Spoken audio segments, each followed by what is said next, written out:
অর্ধেকটা সময় পার করে এসেছি, তবে অনেক কিছু শিখেছি, অনেক কিছু জেনেছি। এখন বাজে সকাল 10টা, আমি যাচ্ছি ইউনিভার্সিটি। আর রাস্তায় ফুল গাছ দেখবো আর আমি দাঁড়াবো না, এটা কখনো হয়? এত সুন্দর ফুল গাছগুলো। তো দেখো আমি বেরিয়েছি, আর এটা আমাদের ইউনিভার্সিটি 2 নম্বর গেট দিয়ে যাচ্ছি আজকে ক্লাসে মানে লাইব্রেরিতে। তো সবাই এখানে কাজ করছে। তো আমি একটু বসেছিলাম তখন টিফিন টাইমে, আমার একটা ফ্রেন্ড নিয়ে এসেছিলো ফুচকা। তো দেখো সবাই মিলে আমরা কত এনজয় করেছি। আর আমি নিয়ে গেছিলাম চাউমিন, তো সবাই মিলে এটা আজকে এখন খাবো। তো তার জন্য দেখো সবাই মিলে আমরা অনেক অনেক মজা করেছি, অনেক অনেক মজা করেছি।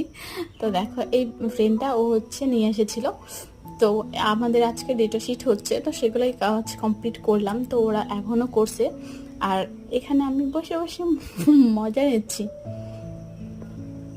তো আজকে আমাদের এতগুলো কাজ কমপ্লিট হয়েছে।